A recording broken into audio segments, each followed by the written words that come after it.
Изминатите 2,5 години навистина се трудевме да покажеме и да обезбедиме услови да достоинството и интегритетот биде сечие право, а не привилегија само на неколку. Затоа што секој има право да ужива во плодовите од својата работа во повозрасното доба и секој има право да ги поминува достоинствено повозрасните години и да не се грижи дали ќе може да си ги обезбеди основните потреби во текот на месецот.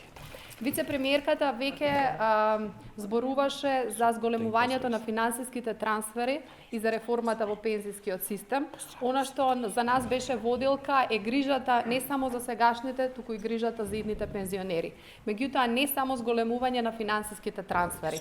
Она што е за нас многу битно и во што многу инвестиравме и продолжуваме да инвестираме, тоа е подобрување на целиот квалитет на живот на локално ниво и подобрување на услугите.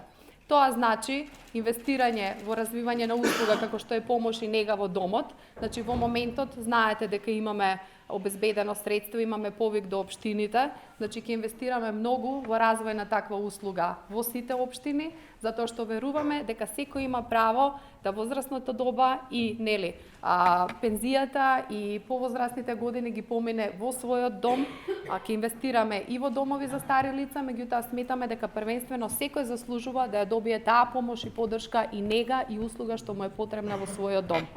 Освен тоа, веќе започнавме и понатаму ќе продолжиме многу да вложуваме и да инвестираме во центри за активно и здраво старење, затоа што сметаме дека е многу битно и неколкуте примери кои што ги имаме во некои општини навистина даваат прекрасни резултати, затоа што сите вие и ние кога ќе бидеме на ваши години, значи заслужуваме да имаме богат социјален и културен живот, да имате места и ние да имаме утре места каде што ќе можеме да се дружиме, да се социјализираме, да се организираме и да разговараме за нашите потреби и за нашите проблеми.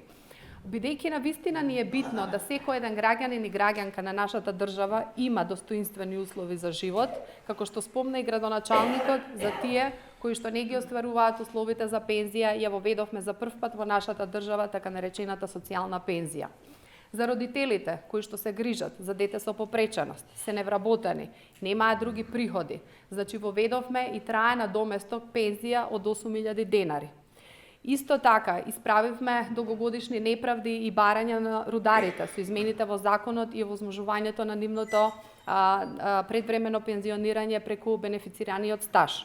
Во наредниот период ќе работиме уште повеќе, првенствено, значи преку подобрување на услугите, ќе работиме на тоа да ви обезбедиме пристапни и достапни услуги, се оно што ви треба на локално ниво. Пред да се качиме тука, бевме посетивме канцеларијата на Центарот за социјална работа. Значи во секоја општина отвараме такви канцеларии, се со идеја да имате место блиску до вас каде што ќе може да се обратите за информација, да ги кажете вашите потреби и да ви се излезе во пресред. Ќе работиме, се разбира, и понатаму реформата на пензискиот систем е нешто што трае и ќе трае, нема да застане. Заеднички ќе работиме и ќе бараме начини на како да дојдеме до можности за зголемување и на пензиите и на платите, се со цел, повторувам, да секој од нас има достоинствени услови за живот. Ви благодарам.